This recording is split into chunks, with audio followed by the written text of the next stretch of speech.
Sabe aquele sofá na casa da sua amiga? Aquela rede na varanda, aquela cadeirinha de praia, aquela cadeira de bar. Esse é o nosso cantinho aqui na internet. Pode chegar e senta aqui aqui com a gente.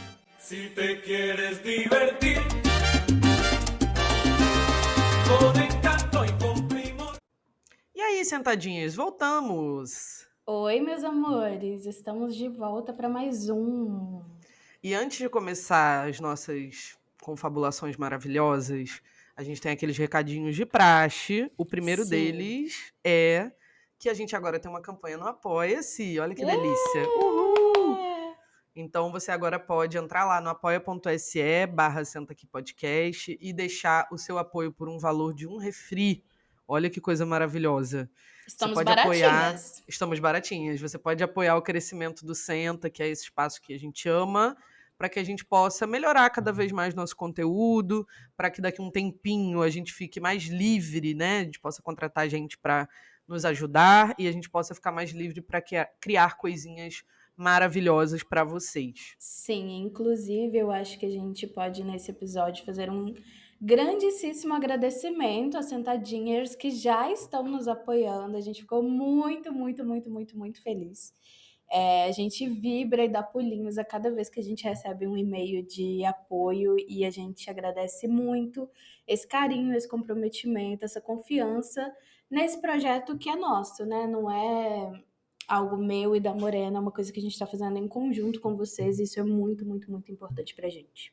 Vamos deixar as divas aqui, Isis e Mika, né? Nossas primeiras Sim! sentadinhas que estão apoiando, e a gente queria agradecer especialmente vocês por esse... A gente vibra mesmo, literalmente. Muito. A gente fica gritando, batendo palminhas e sendo muito feliz, printando. Olha, chegou!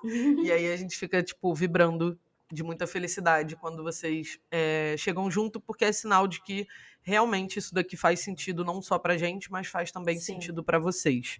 Então, muito felizes por Muito esse obrigada. carinho. Muito obrigada a vocês. Isis E e Mika. esperamos as demais, tá bom? A gente quer vocês com a gente Vamos também. lá, entrem no clubinho.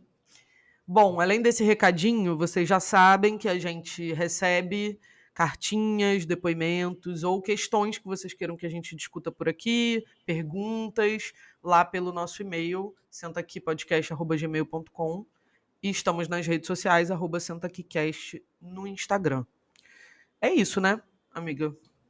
Sim, e uma outra novidade é que a gente agora tem um canal no WhatsApp.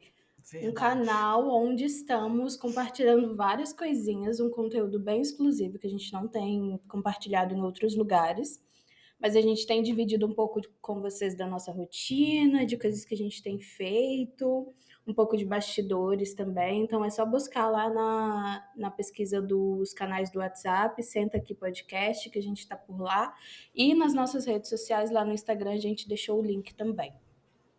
E a gente deixa aqui na descrição do episódio também. Você pode, Sim. tem um linkzinho, você pode clicar, tá bom? É isso, encerrados os nossos recadinhos. Então vamos lá. Para o nosso episódio, que hoje está gostoso demais. Como sempre. Eu acho que tem um ponto desse tema que a gente escolheu hoje que casa muito, como sempre, com todos os episódios anteriores, mas principalmente com o último episódio que a gente falou sobre uma força de vida criativa, sobre ouvir o chamado da sua artista interior, que inclusive bateu aí para vocês, né, meninas? Uma delícia. A gente Pesadão. foi quase linchada na rua, procurando a gente em praça pública para poder atear fogo, né? Recebemos uns comentários assim, nossa, nunca é o que eu quero ouvir, é só bomba. E é isso. Se a gente tem que ouvir, se eu tenho que ouvir o que Morena disse para mim, se ela tem que ouvir o que eu digo para ela, vocês vão ter que ouvir também. Então, assim, não é opcional.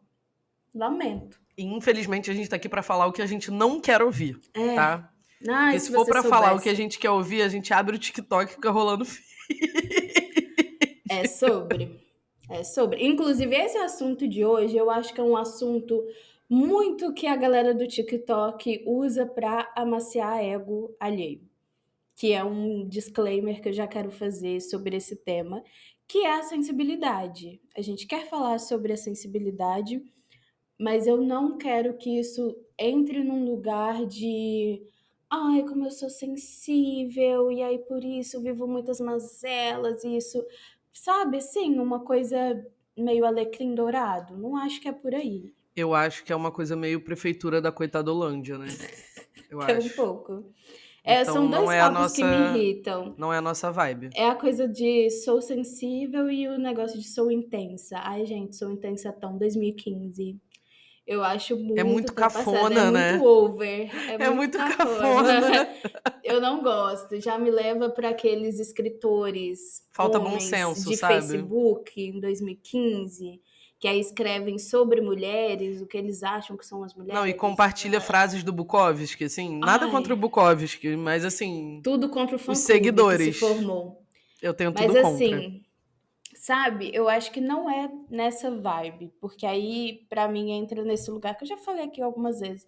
Ai, como sou trouxa e tenho um coração tão bom e as pessoas são más comigo. O mundo é mau, Vamos né? lá, vamos lá.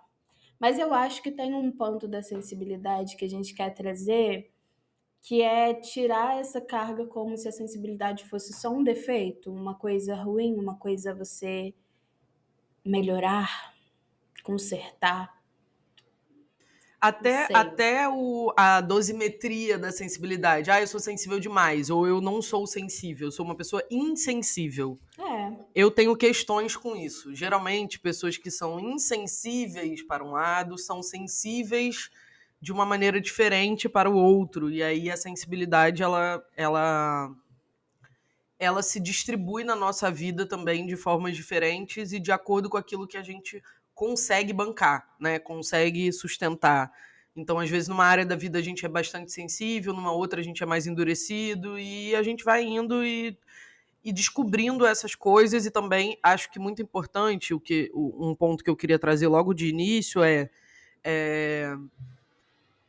eu sou uma pessoa que fui taxada a vida inteira, assim, especialmente durante a infância, como sensível demais, né? Então eu eu era também. chorona, eu era Maria das Aham. Dores, eu era. Maria das Dores era o meu apelido, tá? Na minha Nossa, família, gente. amiga, você já Esse era o levou isso para meu sua apelido. análise? Já levei, amiga. Nossa, ponto, né? Esse era o meu apelido na infância, na minha família. Então, assim, por aí vocês já podem tirar o quanto esse assunto é um assunto importante, mas também gatilhoso, enfim, Sensível. sensível. Questões. E aí, o que eu queria já começar me perguntando pra Karina e nos perguntando aqui todas nós, será que a gente fez exatamente o que a gente gostaria, queria? Enfim, não gosto da palavra deveria, porque eu não acho que a gente deveria nada, mas será que a gente pôde viver a nossa sensibilidade sem ser podado, recriminado, taxado e julgado, né, de acordo com aquilo que na cabeça das pessoas era um comportamento adequado? Será que a gente pôde fazer o que a gente gostaria com essa sensibilidade? Será que a gente pôde vivenciar essa sensibilidade de uma forma que nos fosse saudável? Será que a gente teve que trancafiar essa sensibilidade em algum lugar por questões de papel de gênero, por questões do lugar que a gente ocupa dentro da nossa estrutura familiar, pela profissão que a gente exerce? Enfim, são muitas as questões. Eu acho que para começar a gente se questionar sobre o que a gente faz com a nossa sensibilidade é um ponto muito importante.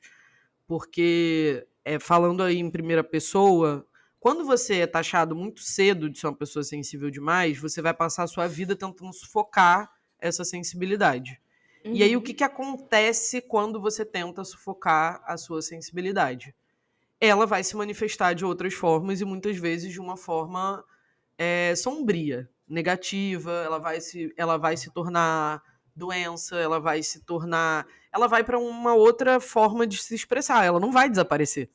E eu acho Sim. que esse é um ponto importante, né? A gente fica achando que se a gente vestir uma roupa de alfaiataria, falar grosso e se impor, essa sensibilidade vai desaparecer. E não vai. Então, ela vai se expressar em outro lugar, de outra forma, e muitas vezes ela vai agir contra a gente, vai se tornar uma doença autoimune, né? E tô falando, né, com com propriedade de causa, vai virar uma gastrite, vai virar uma coisa aí no seu corpo, porque a sensibilidade, é importante dizer, já referenciando aquele nosso episódio maravilhoso do Volte para o Seu Corpo, a sensibilidade ela é algo que se expressa no corpo. Você pode ter uma sensibilidade emocional, mental, intelectual e tal, pode, artística, criativa, mas ela é uma expressão do corpo. Então, se você tenta sufocar isso, eu me lembro que eu era uma pessoa, eu sou até hoje, tá, gente, que eu choro com comercial, eu choro com qualquer coisa.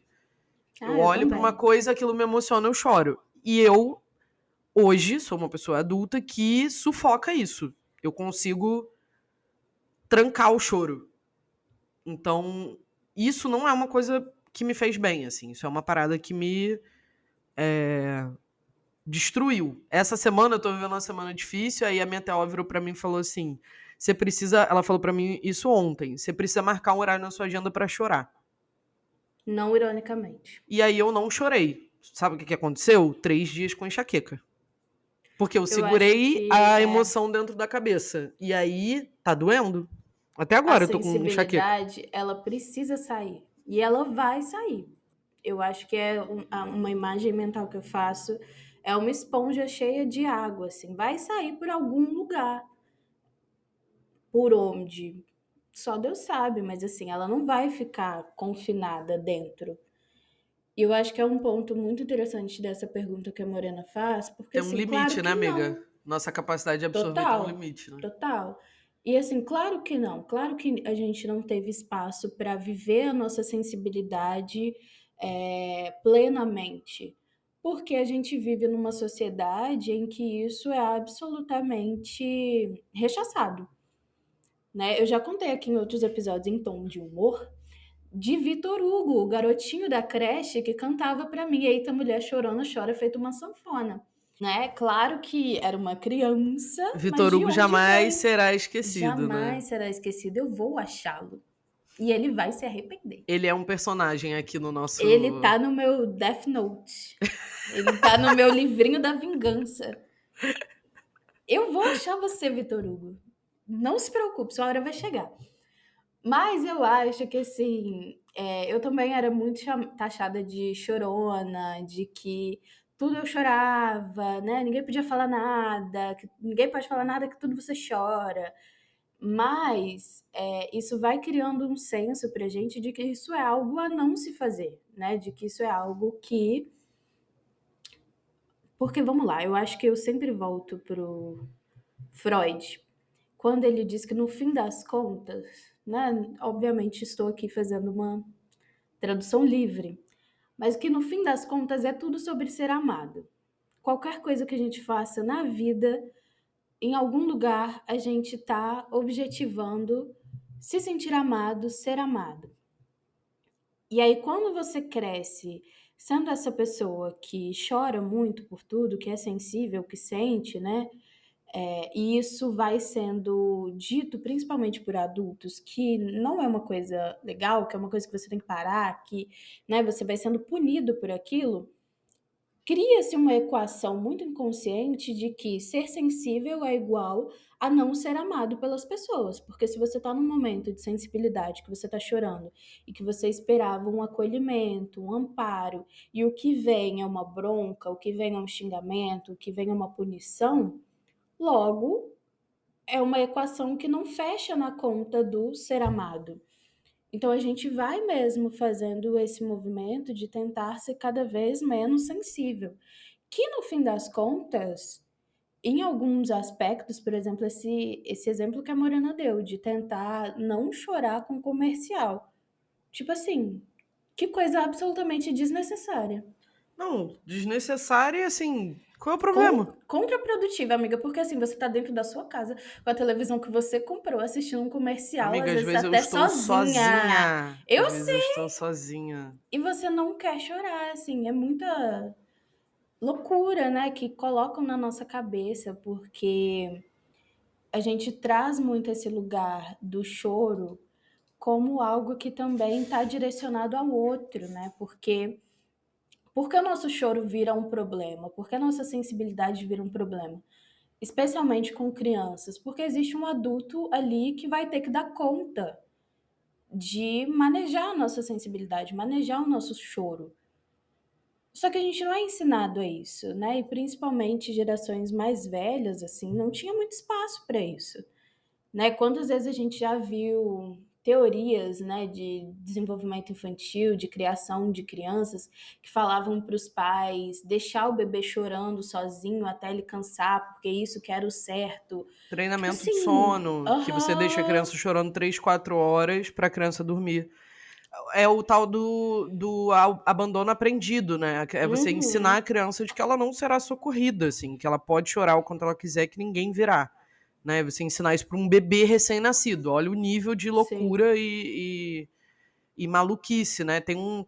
Uma coisa também, amiga, que é essa questão da sensibilidade, ela traz à tona uma coisa que, como você falou, né, a gente socialmente não sabe lidar, que é o que fazer com as emoções uhum. coletivamente. As pessoas não sabem sustentar um espaço para que o outro sinta o que ele precisa sentir. Então, o que você quer fazer? Você quer resolver o sentimento do outro. Você quer que E aquilo pare. sentimento você não resolve. Não tem como resolver sentimento. Eu estava tendo essa conversa essa semana com um membro da minha família, por conta de situações que estamos vivendo relacionadas a questões de saúde mental e tal. E eu falei isso para a pessoa. Eu falei: olha, você pode contratar o melhor tratamento, você pode fazer uma dieta desintoxicante, ir no melhor não sei o que lá, ir no melhor blá blá blá, tomar o melhor remédio. Isso não resolve a depressão, por exemplo. Isso não existe resolver um problema que é da ordem da sensibilidade. Você não aperta um botão e aquilo desaparece. A pessoa precisa viver as emoções que estão vindo à tona. Então a grande questão é, a gente não vive num tempo, num espaço, num contexto de uma cultura que dá suporte ao que as pessoas sentem e que valida isso como algo que existe e que tá tudo bem, né? As pessoas sentirem E o que elas pior, sentem, né, né? amiga? A gente vive num tempo em que as pessoas vendem receitas para resolver qualquer coisa. Absolutamente qualquer problema que você tiver, se Inclusive você jogar emoções, numa né? rede, inclusive emoções, inclusive a sensibilidade, inclusive questões de saúde mental, assim como analista, eu escuto muito isso de pessoas que chegam achando que o meu trabalho vai ser resolver as coisas ali em pouquíssimo tempo e extinguir o sentimento, né? Extinguir a emoção, extinguir o incômodo, extinguir aquilo que a pessoa não gosta em si. E eu deixo muito bem claro que o meu trabalho não é este, que eu não estou ali para isso. Existem profissionais e profissionais, eu sei que tem uma galera que entra nessa onda porque é Eu acho mercadológico. maravilhoso a galera falando, né, que a análise, eu não sei quem foi que falou isso, porque eu não, enfim, não sou do meio psicológico aí, mas eu acho o máximo dizer que a análise é ajudar a pessoa a aumentar a capacidade de sofrer. A Ana Sui falou isso uma vez, né? Que é Acho para ajudar a tudo. sofrer melhor, não é para você parar de sofrer. Porque E o aumentar a sua sofrimento. capacidade de lidar com o sofrimento, né? Total. E o sofrimento, ele é inevitável, né? Ele tá aí. É o que o Freud chamou de princípio da realidade, porque você tem o princípio do prazer, que é aquele bebezinho que acha que tudo é para ser gostoso, tudo é para ser uma delícia, ele tá ali para ser alimentado, vossa majestade o bebê, ele tá ali para ser paparicado, mas existe o princípio da realidade, que é o quê? Bebê, pasme, a sua mãe trabalha, a sua mãe não está 24 horas disponível para você. A vida existe, existe frio, existe calor, existe fome, existe sede, existe incômodo. Então a gente precisa lidar com essa realidade. E aí eu acho que tem dois extremos que a gente vive socialmente, que é algumas pessoas que acreditam que ainda são Vossa Majestade o bebê, que Com acham que a 40 anos de vida, com idade. 40 anos de idade, que acham que a vida é só prazer, é só delícia, que tudo que gera incômodo tem que ser eliminado, que qualquer relação que gere um conflito é para acabar, que qualquer mínima coisa ali de incômodo no ambiente de trabalho é para ir embora.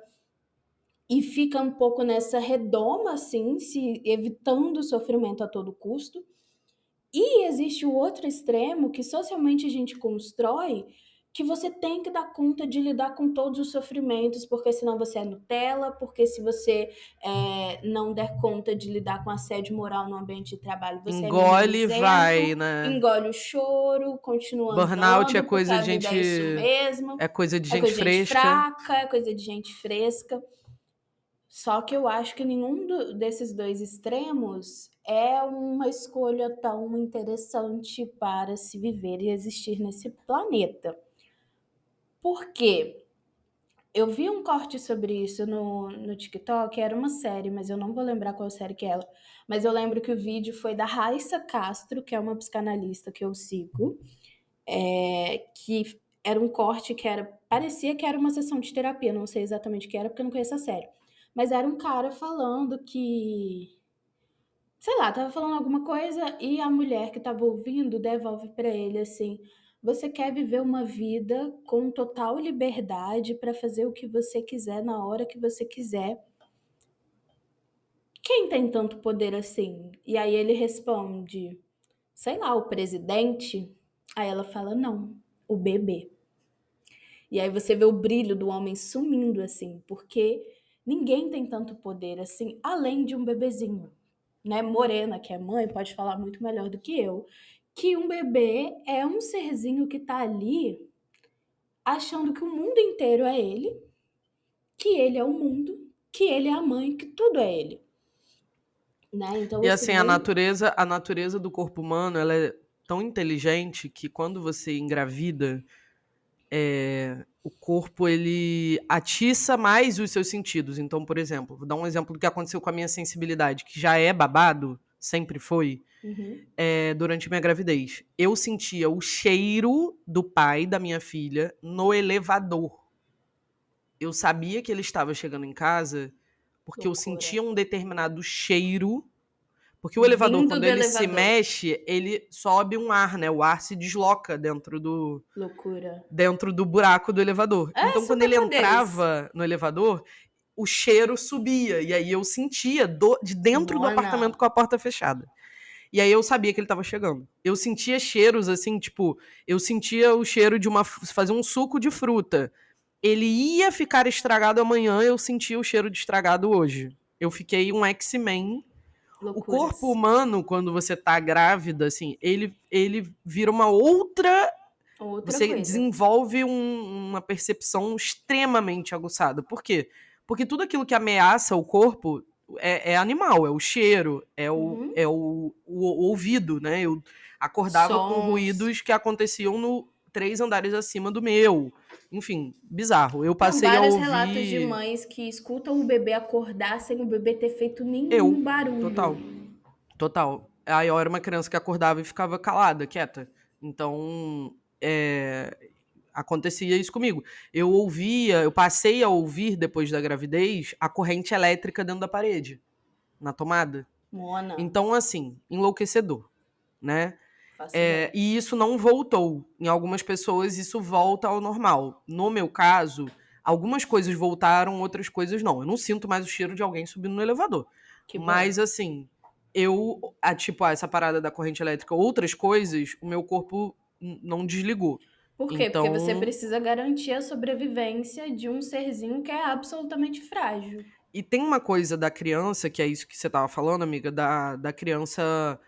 O corpo da mãe desenvolve outras formas de sensibilidade da mãe ou da pessoa que engravidou, né? Outras nuances de sensibilidade para dar conta de uma demanda muito grande, né? Dar conta da demanda de manter uma pessoa viva é muito exaustivo. Muito. E é por isso que um bebê, é isso que você estava falando, ele é a majestade. O bebê, você tem que antecipar as necessidades do bebê. Então, o corpo, ele te dá essa inteligência. Ele te dá você entra num processo de aprendizado, tem até alguns estudos aí neurológicos, de neurociência, que falam que existem 2 janelas de aprendizado na vida em que a gente fica... O nosso cérebro, ele tem tipo uma neuroplasticidade maior. Que é quando a gente é criança, até os 6 anos de idade, né, na primeira infância, e quando a gente tem um bebê.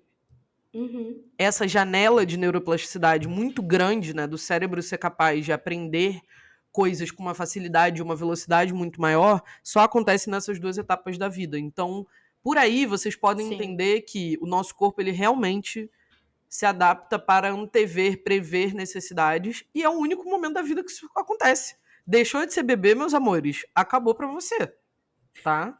Não tem A mais gente essa tem de a ninguém ficar antecipando plasticidade. sua necessidade, Exato. não. Você tem que hablar.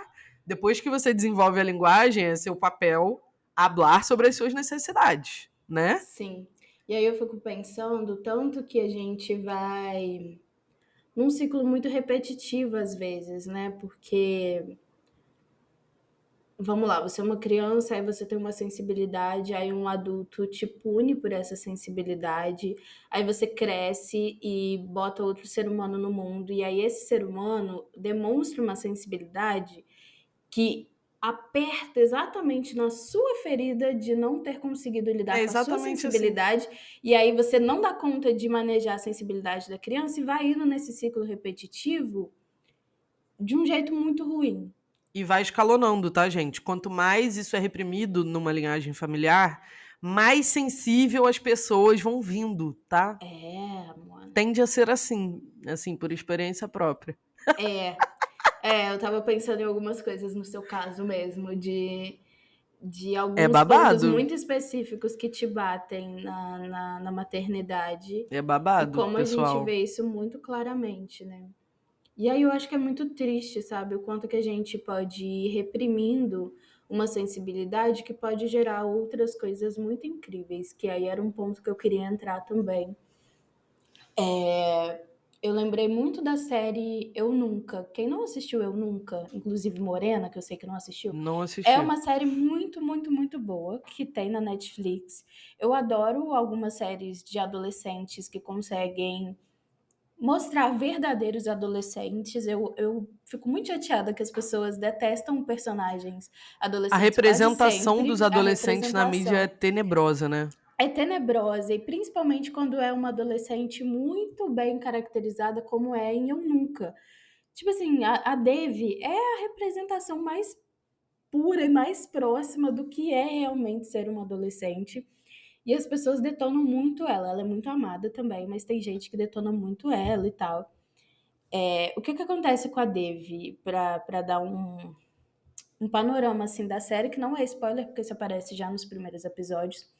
O pai da Devi falece durante uma apresentação dela da orquestra da escola. Ela tocava harpa, se eu não me engano. E aí o pai dela teve um infarto, alguma coisa do tipo, na plateia e morreu ali mesmo no auditório. E ela fica de cadeira de rodas. Ela perde o movimento das pernas a partir do falecimento do pai. Não por uma questão fisiológica, orgânica, biológica, não tinha nada físico ali de errado com as pernas dela. Ela perdeu mesmo o movimento pela sensibilidade, pelo trauma, né, do que aconteceu ali. E aí a gente já vê que é uma personagem extremamente sensível. E ao longo da série ela faz várias maluquices, ela mete os pés pelas mãos, ela faz um monte de cagada. E tem uma cena que eu gosto muito, que também é a minha série favorita para representação de psicóloga, porque as representações de psicóloga no audiovisual também são tenebrosas, eu detesto praticamente Nossa, é horrível, todas. amiga. É horrível. Horrível, horrível, horrível. Mas a psicóloga da Devi é a minha psicóloga da ficção, assim, favorita. Eu adoro ela. Eu chorava horrores com as cenas. E aí tem uma cena que a Devi tá falando dessa sensibilidade e tal, e tá chorando. E a relação das duas é muito boa. E aí a psicóloga dela fala que por ela ser sensível, ela vai se machucar muito, né? Assim, ela fala, você sente muito, o que significa que às vezes você vai se machucar muito, mas também significa que você vai viver uma vida emocionalmente rica. E isso eu acho que é um dos grandes superpoderes da sensibilidade, que é a gente captar e experimentar coisas que muitas pessoas não conseguem experimentar porque não dão espaço para a própria sensibilidade. E aí isso me fez pensar em várias coisas, inclusive no episódio recente que eu comentei com vocês, do show da Marisa Monte. Porque o show da Marisa Monte foi um show que aguçou toda a minha sensibilidade. Eu estava muito animada para esse show, assim, já falei isso aqui para vocês, mas eu estava esperando muito pelo momento que eu ia conseguir viver esse show. Marisa Monte é uma cantora que fez parte de toda a minha vida, da vida da minha família, de alguma forma. Era uma cantora que a gente ouvia muito, os tribalistas e tal.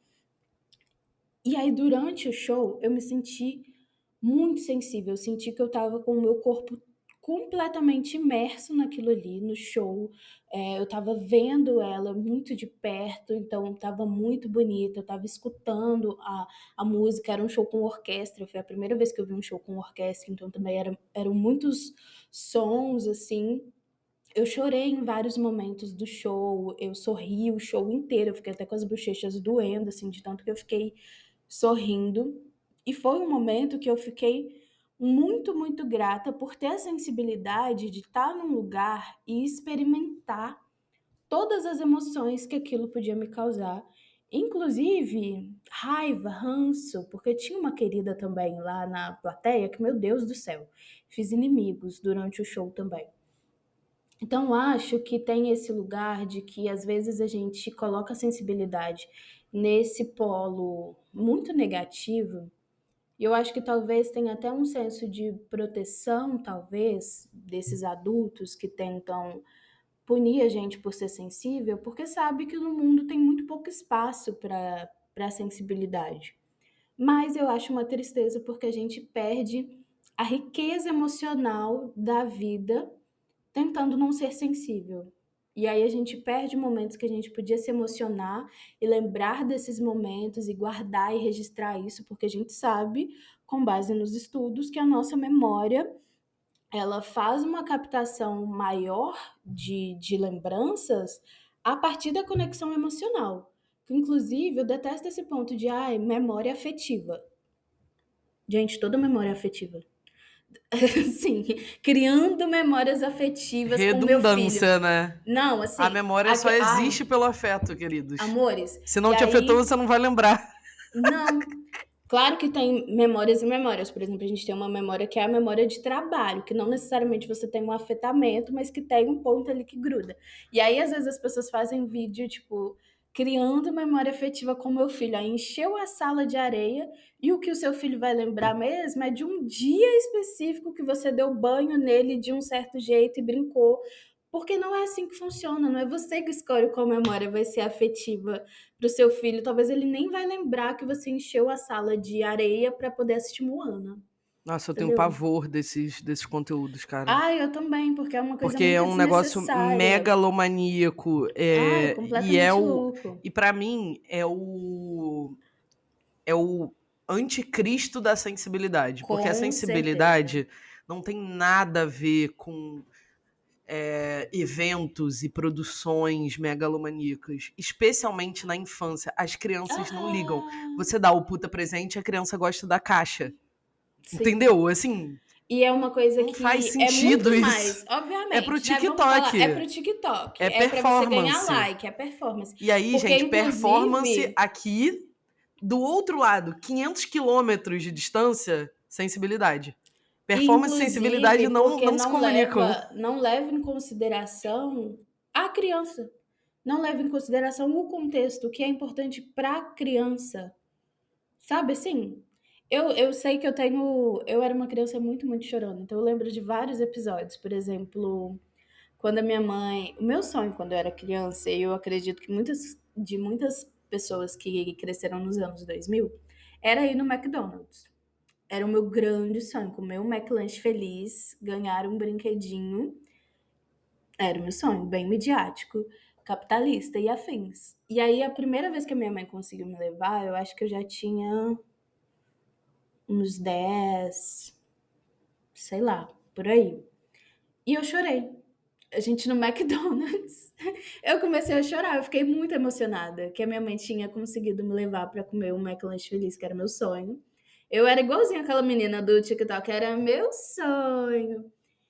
E, inclusive, foi numa época bem Assim, o brinquedo nem era tão legal, porque era do filme Avatar, tava saindo primeiro o Avatar, e eu não gostava de Avatar, hoje em dia eu até curto, mas assim, aí peguei lá um bichinho que era um. Nossa, amiga, você era criança quando lançou o Eu Avatar. era, amore, A nossa eu diferença era. geracional, às vezes, ela grita, né? É Lamento por babado. todas vocês, mas não posso evitar ser Você um sabe que baby. as idades das sentadinhas também são próximas da minha, né? Aham, eu lamento.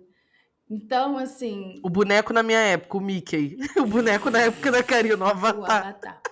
E aí eu não gostei tanto, mas eu peguei um cavalo lá com umas 6 patas. Um bicho assim. Mas eu fiquei muito Cavalo de 6 emocionada, muito patas, feliz. Ah, amiga, era um bicho brilhante, que assim. brilha no escuro, com uma asa, né? Ah, sei lá, era um treco 8 assim. olhos. Aí eu lembro também quando um outro sonho que eu tinha muito quando eu era criança era ter uma piscina inflável. Aquelas piscinas, sabe? Aquela piscina quadrada com as ondinhas, assim, quadrada não, né, gente? Retangular. Com as Não é ondinhas, inflável, assim. é aquelas de De montar, né? encher, De né? De ferrinho, montar. de Essa plástico. mesmo. E Aquela aí, clássica dos subúrbios, né? Das periferias do exato, era Brasil. meu sonho. Porque aí o que que a gente tinha? Eu ia pra casa do vizinho, a gente nadava na caixa d'água. Era o que eu tinha. E aí, Outro clássico das periferias, né? muito! Nossa, uma delícia. E aí, uma vez, eu não sei se foi num Natal ou se foi num Dia das Crianças, o meu padrinho me deu uma piscina. E aí a gente foi na casa dele e tal, e aí ele abriu a caixa. Eu comecei a chorar descontroladamente. Eu comecei a chorar muito. Eu chorei tanto que ele ficou desesperado. Ele olhou pra minha mãe, tipo assim, o que foi? Ela não gostou? Por que que ela tá chorando tanto? E a minha mãe, não, ela tá emocionada. E eu lá, emocionada. E eu amava a minha piscina, assim, e aí esse é o ponto da memória As afetiva. pessoas nem compreendem Não a emoção, não é compreendem. louco? É Em muito louco. criança, eu lembro que a É, primeira vez que a Ayó chorou emocionada, ela tinha, sei lá, 2 anos. E aí ela começou a chorar muito, ela mesma não entendeu. E aí eu falei, o que que foi, tadinha. filha? Você tá triste? Ela, não. Aí eu falei, então você tá emocionada? Aí ela ficou, tipo, Ela parada me olhando. calculando. É. Aí da próxima vez que ela ficou emocionada e ela chorou, ela já falou, eu tô emocionada.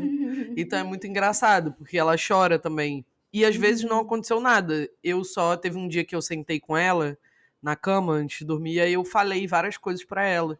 Que tinham acontecido muitas coisas, e aí eu falei uma série de coisas. Falei, a mamãe ama muito você é uma criança muito gentil, muito inteligente.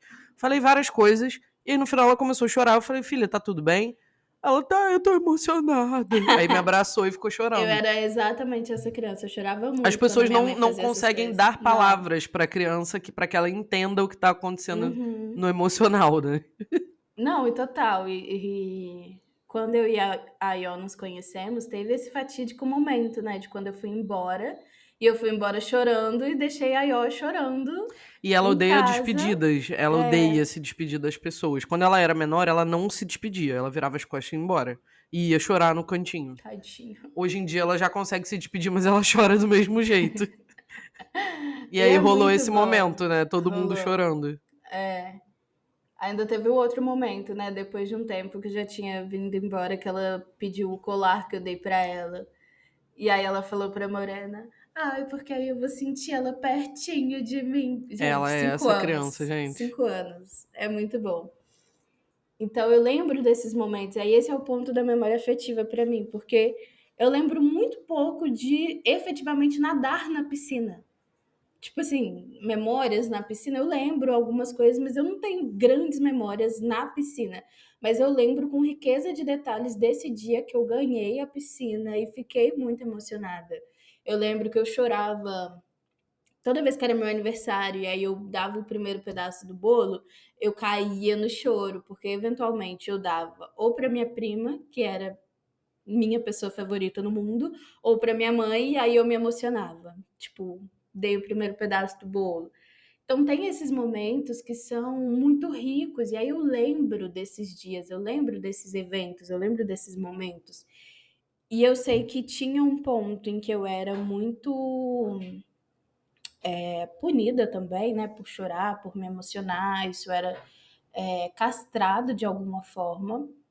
Mas, em alguma medida, a minha mãe incentivava e tolerava muito a minha sensibilidade. Aí, quando eu falo tolerar, é de realmente conseguir ali lidar com o choro, entender que eu estava emocionada, comunicar para outras pessoas que eu E estava dar espaço emocionada, pra dar você sentir espaço. as coisas sem ficar: "Cala a boca, para de chorar, tá chorando por quê? Vou te dar motivo pra Embora chorar", aquelas coisas. embora muitas vezes também eu vejo que minha mãe me mandava muito engolir o choro, assim, muito, muito, muito. Que aí eu sei que batia num outro lugar, pensando que ela era uma mãe solo, que ela trabalhava numa rotina de trabalho completamente exaustiva e explorada.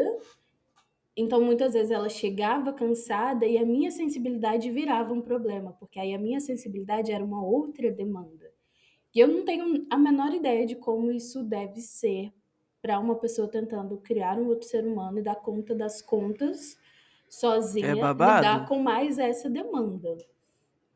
Então, assim, a conta nunca vai fechar, porque a gente E vai consegue sobrar vai compreender, sobrar pra criança, isso é vai sobrar inevitável. para a criança, sempre.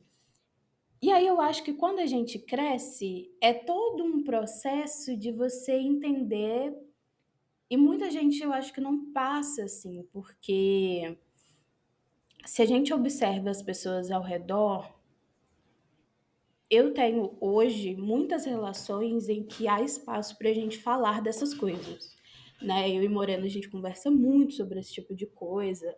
Eu com as minhas amigas e tudo, no meu relacionamento, a gente fala muito sobre nossas emoções, sobre o que a gente sente, sobre o que a gente experimenta, né? O que a gente experiencia. Mas se você olha ao redor, a maioria das pessoas não tem esse tipo de conversa. É um deserto Total, um é uma deserto total. escassez de repertório emocional muito, muito grande, assim, a maioria das pessoas não tem repertório para falar disso mesmo, não consegue identificar o que está sentindo, não consegue falar sobre o que está sentindo, não consegue entender, fica nesse lugar da criança chorando sem entender muito por quê.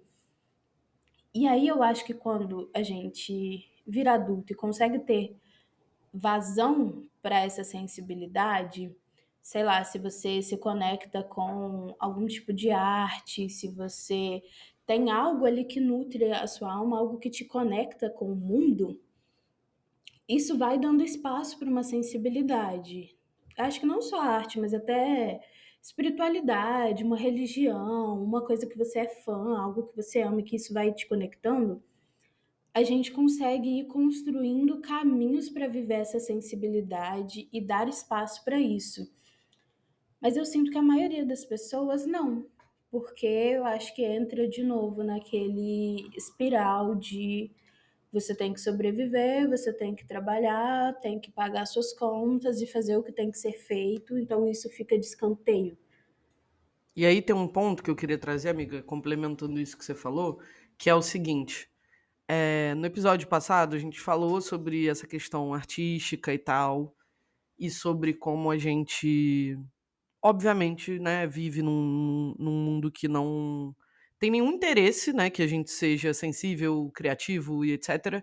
Até porque para isso a gente precisa de tempo, né? O tempo das emoções não é o tempo do capitalismo, não é o tempo do 40 horas semanais, 44 horas Definitivamente. semanais, não é o tempo da escala 6x1, então tudo que atrapalha a escala 6x1 está fora de cogitação de ser algo incentivado, né? Então, o que eu ia falar, né, para além disso que você estava falando, é que a gente tem a questão de o famoso eu tenho mais o que fazer. Então eu não vou entrar na terapia porque eu tenho mais o que fazer. Eu não vou num ateliê de arte porque eu tenho mais o que fazer.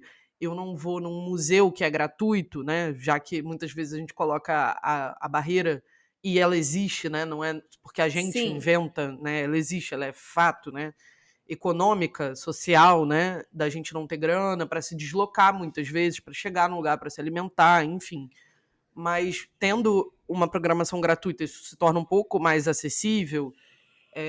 Enfim, eu não tenho tempo, né? Eu tenho mais o que fazer, eu tenho mais o que fazer, eu tenho mais o que fazer. E essa coisa do fazer, né? Que foi uma coisa até que eu trouxe aqui nas minhas anotações para pra gente tratar é que pessoas sensíveis, elas têm...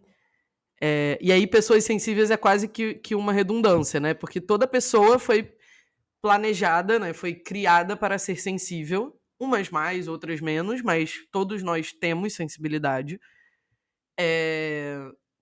Mas pessoas que têm a sensibilidade mais aguçada, em geral, são as pessoas que mais tentam sufocar essa sensibilidade com ocupação. Então você vai arrumar muito o que fazer para não ter espaço para sentir. Pode E aí entrar, Morena, o seu pode local entrar. de fala. Abrimos aqui a porta. Vai Pode lá. sentar aqui, querida, no seu divã. É isso, a gente vai arrumar muito o que fazer para não abrir espaço para que esse turbilhão, né, que a gente acha que é um turbilhão, e acaba sendo mesmo, porque quando você tenta manter isso sufocado, quanto mais você reprime, mais pressão você bota sobre isso, mais tampa você tenta colocar sobre isso, mais isso se acumula, mais isso vai tomando uma força muito grande, e quando vem à tona de uma maneira completamente descontrolada, desproporcional, muitas vezes, àquilo que efetivamente está acontecendo, né? Aquilo vai vir como uma descarga muito grande. Então, você vai se atochando de ocupação, de coisa para fazer, muitas vezes de coisas que não fazem nem sentido para você, porque você está tentando evitar outras coisas que estão ali no seu campo de sensibilidade. Então, é importante dizer que quando você faz isso, você tenta tapar a sua sensibilidade com o que fazer, né? Com fazeres variados, seja trabalho, né? Eu que tenho mais de uma frente de trabalho, seja trabalho voluntário, porque muitas pessoas que são muito sensíveis, muito empáticas, né? Que têm, são conhecidas por serem coração grande, né? Fulano tem um coração muito grande. A pessoa vai atulhar coisa no próprio toba, né? Vai arrumar um trabalho voluntário, vai arrumar um serviço comunitário, vai arrumar um não sei o que, vai fazer abrir uma ONG, isso, né? entendeu? Vira a pessoa que resolve os problemas da família inteira, que quer ouvir as demandas de todo mundo. A psicóloga, sem a ser psicóloga psicóloga. sem CRP. E aí, monas, é derrocada. E nem Venho só do isso, futuro né, para amiga? dizer, é doença autoimune, é problema de saúde, é babado, confusão, gritaria, dermatite atópica, rinite, sinusite e muito mais. E por quê? Porque a única emoção que dá conta de sentir é o estresse. Exato. Porque também o estresse na nossa sociedade tem um glamour, né? A gente já Tem. viu vários artigos É bonito falando ser sobre ocupado. Não é bonito ser chique, sensível, né? mas é bonito ser Não, ocupado. é chique Ai, ser minha agenda tá muito estressado, cheia. falar que você tá cheia de coisa, que você tá super cansada, que você tá exausta. Bem aquela... A gente falou bem do Diabo Glamourização Veste do Prada. excesso de produtividade. Né? A gente trouxe o Diabo Veste Prada como um grande marco para a cultura pop, mas também dessa cultura de estar ocupada correndo com um café e não sei o quê. Porque se a gente olha para a coitada da Andy, Na Quinta com a Avenida, Miranda, com as revistas na mão. ela tentando arrumar um novo exemplar do Harry Potter, igual uma maluca. O manuscrito do Harry Potter. Manuscrito, que nem tinha saído. Então, assim, era um estresse total, mas esse estresse, ele traz um glamour. Por quê? Porque comunica que você está fazendo a roda do capital girar, comunica que você pode estar ganhando muita grana ou visibilidade. Que você é uma pessoa útil. E isso é o que importa. Né? Na nossa Entre sociedade pessoas é o que negras, importa. você nem vai estar ganhando muita grana. Não, muito provavelmente Você só vai não estar nem ficando bem ganhando. doente, tá? No Exato. caso, é isso que você vai ganhar. Assim, Exato. a longo prazo, né, o resultado desse comportamento é muito destrutivo, gente. Assim, não só do ponto de vista de saúde, que eu falei aqui, né, de você desenvolver altas doenças, de você desenvolver quadros crônicos de saúde, mas do ponto de vista da sua vida mesmo. Quando você olha pra trás, você fala, caralho, eu só fiquei resolvendo bucha. Eu tava contando pra Simone o momento derradeiro em que eu revisei, né, fui lá rever a minha bio de trabalho, né, profissional, e lá a primeira frase da minha bio era resolvedora de problemas. Vejam vocês. Terror. E aí estou num momento fatídico em que vou dar uma palestra num lugar e a primeira coisa que colocaram na minha bio é artista, sendo que não foi isso que eu mandei. Esse momento É Esse canônico, momento foi tá? assim, Canônico. quando Morena me mandou o print, eu falei, bem feito. Foi depois de que a gente gravou o episódio, Foi. o último episódio, gente. Foi Eu muito recebi uma legal. bio, eu mandei a minha bio pro contratante. O contratante foi lá e botou artista, É a pesquisadora, primeira não sei o que, não sei o palavra. quê. É a primeira Nunca aconteceu na história do palavra. Brasil isso, gente. E Ninguém aí, nunca o falou que que eu sou é isso? artista. É porque o que eu falei pra Morena foi, é pra você ver que todos enxergam. Gente, o campo Né? é Você é a coletivo. última. O né? Você é a inconsciente, ele é última. coletivo, ele não é individual. O universo comunicando algo que já tava ali. O Jung é assim pra mim, ó. Bicha, se eu Sentado no analisar... cantinho. Bicha, se eu analisar. Então, assim, pessoal, acreditem em mim. Não vale a pena, a longo prazo, você pegar a sua sensibilidade e enfiar E no até toba. na questão das relações, eu acho que isso impacta muito. Quando você falou, amiga, no começo de... Por determinados marcadores sociais, né? A gente precisar castrar a nossa sensibilidade, algo do tipo que você falou. Eu fiquei pensando muito em como as masculinidades entram nesse ponto também. Porque aí um tópico que me incomoda muito é aquele estereótipo de homem machão, heterotop, que acha que o problema dos outros é sempre mimimi, é tudo lacrador e tal, que não tem manejo, traquejo social nenhum para sensibilidade, mas você vê nitidamente que são as pessoas mais sensíveis do planeta, porque você não pode falar nada, que a pessoa explode e tem um surto de raiva. Vai, fala sério, todo mundo conhece um homem assim. De verdade, todo mundo conhece um homem assim, que se você pisar no calo dele, ele tem um surto de agressividade, mas isso não é lido como sensibilidade, isso não é lido como mimimi, isso não é lido como uma pessoa que é As pessoas histérica. não leem agressividade, violência, elas não leem agressividade como sensibilidade. E é, amores. E é muito. Eu só queria dizer que é, tá? E às vezes, por que é isso que aparece? Porque a única linguagem permitida De sensibilidade que a pessoa se permite. socialmente. Ou que assim. ao qual ela é permitida, né? Aham. Eu ia trazer aqui, amiga, a questão, já que você tá falando de estereótipo, que é a questão com mulheres negras raivosas. Total. Eu sou uma pessoa, eu acho que você já falou isso pra mim, você falou isso pra mim recentemente, lembra? Quando eu confidenciei questões que eu estava vivendo na minha relação conjugal, e aí você falou, amiga, mas você só pode sentir raiva, né? Nossa, foi mesmo, foi recente. Essa Não é, Monas? eu dei sabendo. Porque Assim, Morena me a procurou. gente só é permitido sentir raiva. E aí eu vi nitidamente quando ela tava me contando a situação e falando, amiga, eu tô com muita raiva do fulano e não sei o quê. E não era raiva. E eu falei assim, amiga, vamos lá. Né? Vamos com calma, assim.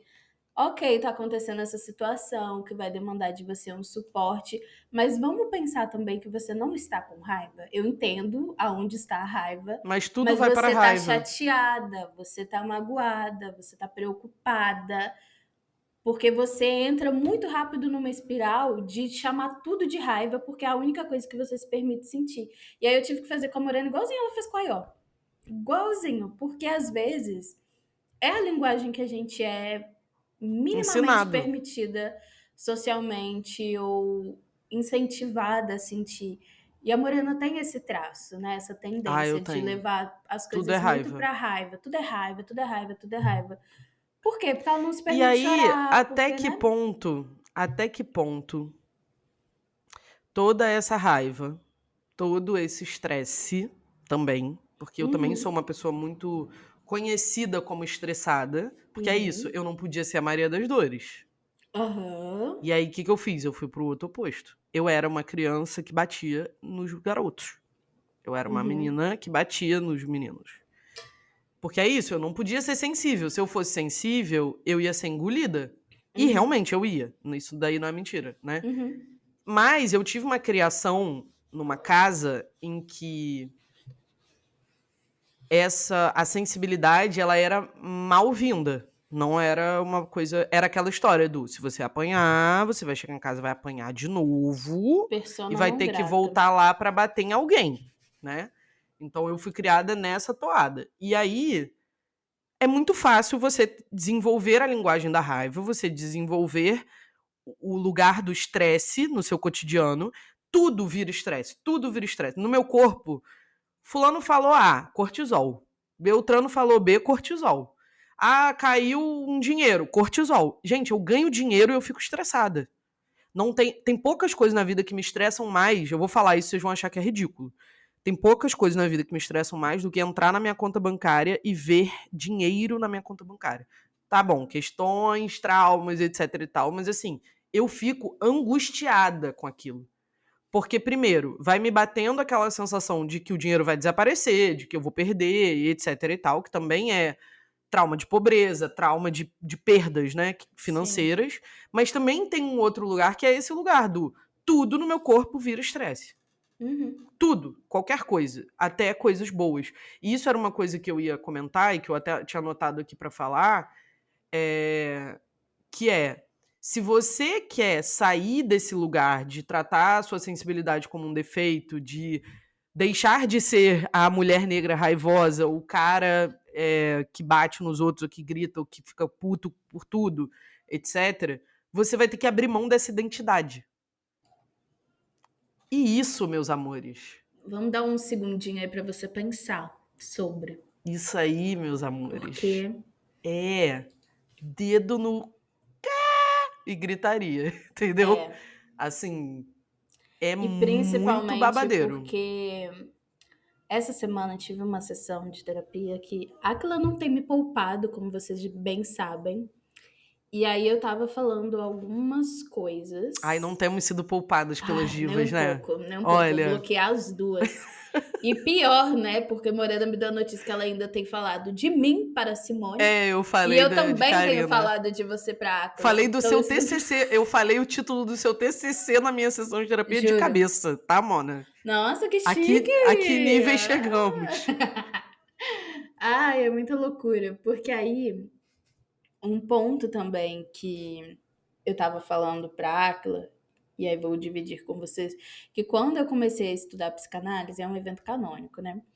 E aí, basicamente, uma parada que eu levei pra análise é que eu comecei a estudar psicanálise e aí comecei a estudar o sintoma. Amiga, eu lendo Freud com 14 anos. Eu li Freud com 14 anos na primeira vez. Sabe? Completamente maluca. Aí depois não sabe por que é do jeito que é. Aí... Quando a gente estuda sintoma em psicanálise, sintoma não tem o mesmo sentido de um sintoma físico, né? De algo que aparece e tal. Sintoma em psicanálise é basicamente a maneira como a gente atua no mundo.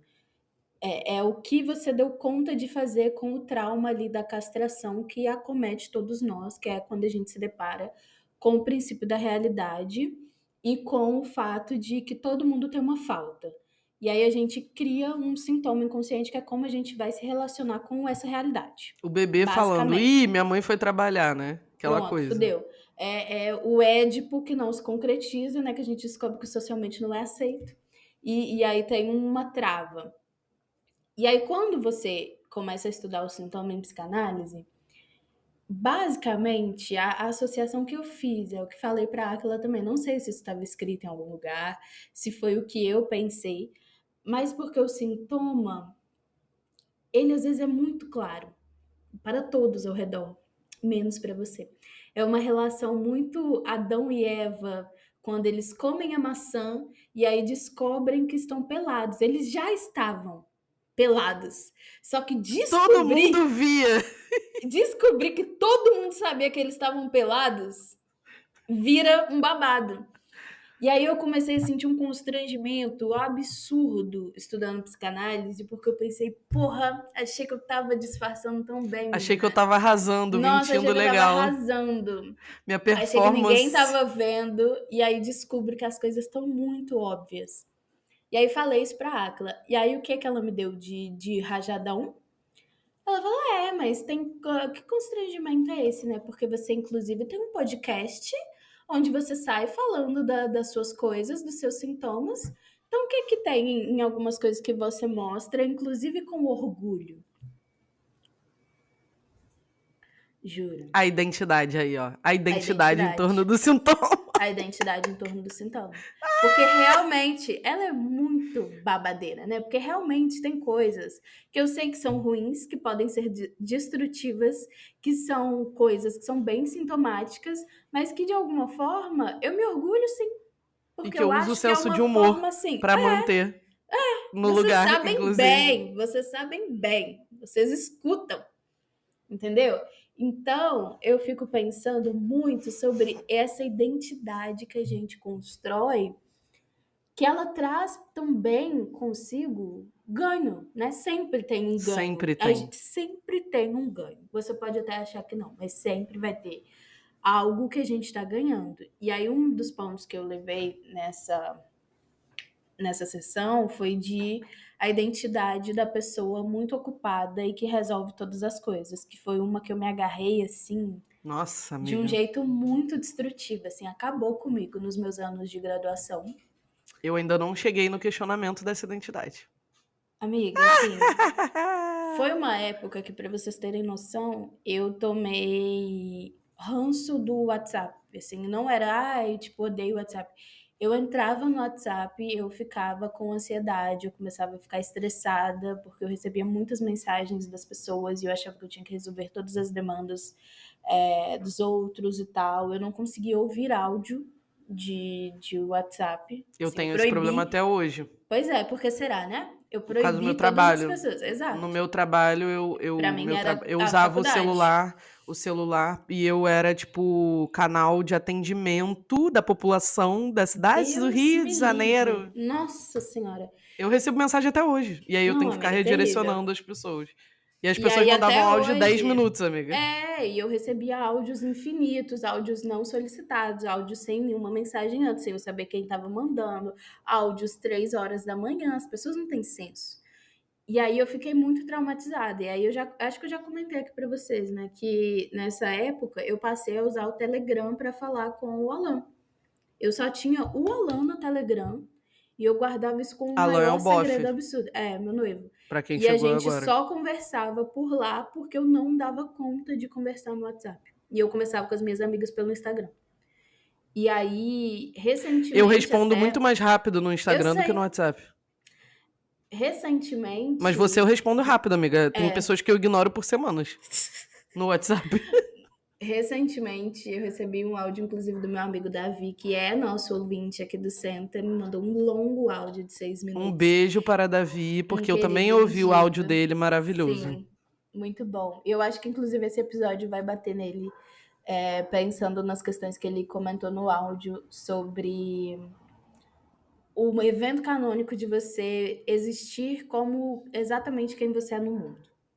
E aí o Davi me mandou esse áudio e já me pedindo desculpa, amiga, me desculpa tá mandando áudio, eu sei que você não gosta, 6 Eu minutos comecei ainda, a me chorar no meio da perdoa. rua. Eu tava indo fazer um negócio numa galeria de lojas e Eu eu comecei a chorei chorar no meio também, da galeria. foi Aí muito a emocionante. sensibilidade. Eu chorei e me deixei chorar, tá? No meio da rua. O Senta tem feito isso com você, né, amiga? E aí eu tive que comunicar pra ele, não, amigo, já passou. Tipo, já me curei da POC Esse Minas. sintoma, o sintoma. Esse eu resolvi, não, tá tudo bem, hoje eu consigo conversar no WhatsApp, consigo ouvir áudio e tal.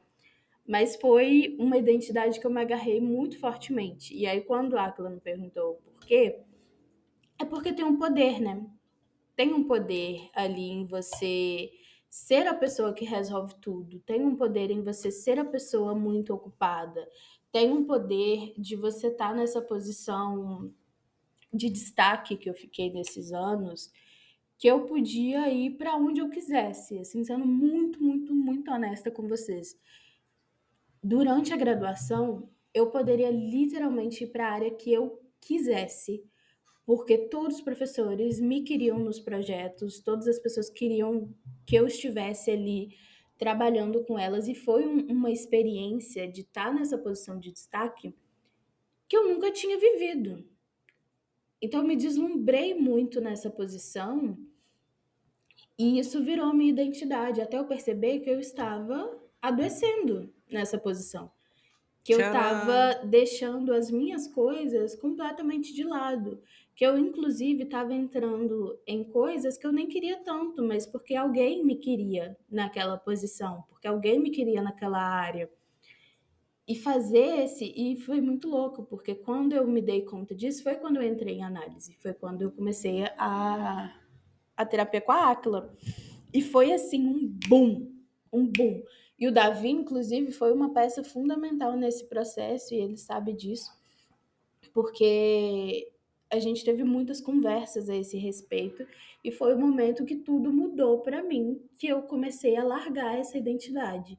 Porque é um pedestal que a gente constrói nessas identidades baseadas no sintoma, que a gente fica preso nele. Né? Eu Total. acho que esse é um grande problema do pedestal, porque ele é concreto. Uma das coisas que eu falei na terapia, na última sessão, sobre essa questão do artista, né? A minha sessão de terapia passada foi sobre o episódio, né? Sobre muitos assuntos que falei aqui no episódio, fui repetir em análise e me ouviram em voz alta. E aí a Simone falou para mim uma coisa interessante, né? Que sobre a questão da sensibilidade, sobre a questão da identidade artística, sobre a questão da criatividade, que é: você se agarrou na identidade profissional da pesquisadora porque as pessoas não levam a sério artistas. E aí você quer ser levada a sério. Você, né? Ela não falou dessa forma, ela falou do jeito dela, né? Terapêutico. E eu tô traduzindo aqui do jeito. O que a mensagem, né? De que É o que você ouviu. eu queria muito ser levada a sério pelas pessoas. Eu queria muito que as pessoas dessem crédito ao que eu estava falando. Eu queria muito que as pessoas validassem o que eu estava dizendo. Eu queria muito que as pessoas respeitassem as minhas ideias, porque eu não fui ouvida a minha vida inteira. Exatamente o que é isso. Então, eu precisava me afastar da identidade artística, eu precisava me afastar da minha sensibilidade, eu precisava tornar o meu trabalho mais objetivo, neutro.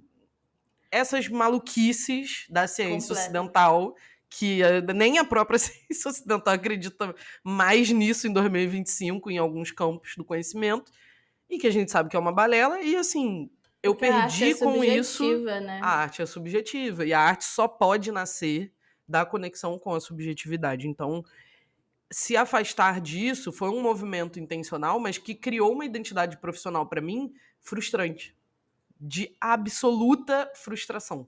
Uhum. Então, eu cheguei num ponto em que eu não estou satisfeita com o que eu fiz. Eu não consigo potencializar o meu trabalho de pesquisa porque eu estou sufocando a identidade artística dentro do meu trabalho. E aí eu cheguei num momento de estagnação, em que eu não consigo ir para lugar nenhum, porque é como se essa coisa que eu sufoquei se tornasse uma pedra que eu estou... Sabe a bola de ferro do prisioneiro? Eu tô andando com uma bola de ferro e essa bola tá cada vez maior, e agora eu cheguei num ponto que eu não consigo mais andar pra lugar nenhum. Então, ou eu vou lidar com isso, ou eu não vou conseguir me mexer. Então, essa questão do questionamento dessas identidades, aí eu tô falando só do aspecto profissional. Se eu for falar do aspecto pessoal, minha gente... Nossa, realmente. Inclusive, ultimamente tivemos vários babados aí. Ainda Até tem no esse ponto- detalhe, né? Por que pra mim é mais fácil começar a falar disso pelo aspecto profissional, né? Até a gente pensando, né? A questão de toque físico também, né? De Total. abraço, de apego físico. Mas eu tava pensando uma coisa assim, que eu entendo muito esse caminho de querer achar algo onde a gente vá ser levado a sério, porque eu acho que foi um caminho que eu fiz em alguma medida também. Nesse sentido de ser validada, né? Porque você já não é ouvida dentro da sua casa, no seu ciclo. Então a gente vai tentando construir formas de De validação. validação. E isso me pegou muito na carreira acadêmica, porque de validação acadêmica, amor, eu entendo. E aí eu entrei para a faculdade e eu tirava notas excelentes, e eu descobri que eu era inteligente, assim. É muito louco para mim ainda fazer essa elaboração de que eu sempre fui uma criança inteligente, mas eu não tinha essa percepção de mim quando eu era uma criança. Eu só fui entender que eu era inteligente quando eu passei em primeiro lugar no vestibular da PUC. E aí, quando eu entrei na graduação, eu comecei a tirar total em tudo que eu me propunha a fazer. E aquilo ali criou um monstro dentro de mim, porque aí eu me alimentava de validação acadêmica. E aí aquilo virou tudo para mim, porque na minha cabeça eu nunca tive nada, né? Eu nunca tive uma grande coisa que me destacasse, que eu achasse, que eu percebesse, né? Eu tô falando da minha autopercepção, porque muito provavelmente as pessoas ao redor de mim tinham coisas a dizer que me destacassem, mas eu não tinha essa percepção de mim. E de repente, a validação acadêmica e a inteligência viraram esta grande coisa. Supriu essa falta, né? Supriu total. E aí, se eu tiro isso. Aliás, você que achou eu que tenho? supriu, né? Eu achei, né, amiga? A gente sempre acha. Jurou, o famoso A jurou. gente sempre acha. Mas uma coisa que eu tava pensando é como a gente fez esse caminho em sentidos opostos, partindo às vezes de lugares muito semelhantes, né? Esse lugar de não ser ouvida, esse lugar de ter a sensibilidade castrada, de ser punida por ser sensível, de ser incentivada a ser mais Dura. Você foi por esse caminho de reprimir completamente as suas emoções e só conseguir dar conta de raiva e estresse e afins. Irracionalidade. E eu sinto que eu fui por um caminho que eu precisei construir uma capacidade de lidar com o sofrimento e com a frustração. Porque eu chorava pra tudo me deixava extremamente sensível. Eu fiquei muito tempo, eu acho, nessa posição de Vossa Majestade o bebê, assim, de não dar conta, de lidar, de ter uma tolerância muito baixa para o que me fizesse sofrer, porque aí eu chorava, eu sofria, eu adoecia, eu emagrecia horrores, ou então eu engordava Amiga, muito. mas eu acho que a gente foi pelo mesmo caminho, só que com expressões externas diferentes. Pode porque ser? eu desisti Eu de acho 8 possível. graduações. Eu desisti de realmente. 8 graduações, galera. Real. Estudo Mas eu de mídia digo foi nesse a sentido 8ª. E chocante. foi a única que eu concluí. Graças Então, a Deus. assim, eu também não tolerava absolutamente nada. Eu largava as amizades, eu largava relacionamento, eu largava Eu acho que esse cidade. é o ponto, eu me mudava de realmente a estado, expressão. amiga. Realmente, amiga, você levou o babado a níveis estratosféricos. E eu sinto que essa semana a gente conversou sobre isso, né, no off, porque vou dividir com vocês aqui que num desses surtos que eu tive, né, de sair da casa da minha mãe e aí vou mudar toda a minha vida, decidi fazer um processo seletivo de mestrado, faltando menos de 10 dias para encerrarem as inscrições, numa área que não é a minha área de formação. E aí, Um minuto de silêncio. Um minuto de silêncio pra gente refletir sobre essa minha decisão. Eu fiz um projeto em menos sobre a de uma insanidade semana. humana, né, amiga? Insanidade humana, nossa, juro. ela é... Mas assim, não me arrependo. Eu né? quase Tô fiz a mesma contando. coisa. Eu ia me inscrever no processo seletivo um mês antes. Aí eu desisti. Fiz o projeto em menos Mas eu de só uma desisti porque eu sou semana. mãe, tá, amiga? Porque eu tô em Eu 2 sei, trabalhos amiga. diferentes. Eu sei. Porque eu teria ido sei em bem. frente, você Eu sabe sei. disso. E aí, eu senti esse ímpeto na minha alma, né, de fazer tudo aquilo que eu não fiz nos últimos anos, porque não dei conta, porque estava em profundo sofrimento. Fiz o projeto em menos de uma semana, estudei para a prova, nananã. Leu tudo, Fiz leu uma a caralhada prova, de li coisa. uma caralhada de coisa. Vocês, sentadinhos, inclusive, me ajudaram a achar uma das referências que eu precisava. Muito obrigada, vocês são muito divas. Fiz a prova e não passei. Faltou um ponto para eu passar, para eu entrar. Mas me fez refletir muito, porque enquanto eu estava fazendo isso... Não, peraí, calma. Você não vai sair do ponto da nota sem dizer que você teve a nota mais alta das pessoas que não entraram. De todas as reprovadas, Ou tá? seja, ela ia entrar, Monas. Foi quase. Ela é maluca. Eu sou maluca. Eu sou maluca, mas eu consigo as Ela coisas porque ia eu sou entrar, maluca. cara. E se eu entrasse com recurso, talvez eu conseguisse ainda entrar, mas eu me situei um pouco. E aí, no dia que eu recebi a notícia, né, liguei pra Morena e tal. E aí foi muito engraçado, porque no limbo entre eu falar pra você me ligar e você efetivamente me ligar, eu refleti, né, sobre os pontos, dei uma choradinha, porque qual que foi minha primeira expressão? O estresse. Eu recebi a nota, eu já fiquei estressada, fiz um bico deste tamanho, dei uma patada no meu marido, O bebê, né? O bebê o surgindo, bebê, né? O bebê, a identidade do e bebê aí fui surgindo. comer em silêncio. Mas um ponto Emburrada. que pegou muito, muito, muito pra mim foi que ao longo dessas semanas que eu tava fazendo isso, eu tava tentando me preparar emocionalmente para caso eu não conseguisse, eu não entrar num espiral de sou uma fracassada, é claro que eu não consegui, sou uma merda, eu não consigo Monas fazer com nada. 10 dias pra prova. Assim, É um trabalho muito grande, porque além de fazer amiga, esse trabalho, eu ainda tive que fazer o meu emocional. Aí, eu tava muito preocupada com qualquer como eu ser ia. humano com tico e Juro. teco vai falar, Mona, 10 dias, você é louca. Pois é, só que aí esse que é o ponto, que tipo, eu Olha consegui. o sintoma assim, né? Ai, é muito ruim, mas é Hilari, tipo, hilari, o sintoma. é que é muito difícil. E aí vai parecer, um grande problema de Dona Helena. Mas eu tô falando muito sério. É muito difícil você fracassar quando você vive uma grande trajetória de vitória, vitória, vitória, vitória, vitória, vitória, vitória, vitória, porque cria-se um senso coletivo de que você consegue tudo, De que você você só arrasa em pode tudo, vencer, você só não pode há vencer. possibilidade de Então, você toda vez que eu fracassar. tô numa posição dessa, eu me preocupo pra caralho, porque aí eu penso, porra, vai cair a minha Vou manchar a minha identidade. trajetória. E Exato. eu acho que você se inscreveu nesse processo seletivo para derrubar essa identidade, tá, Eu querida? acho Só também, queria amiga, eu dizer acho que isso. tem um ponto ali. Eu realmente sou da Lulu, Disruptiva, eu achei que eu ia disruptiva. passar. Eu acho que era muito possível, inclusive, eu passar.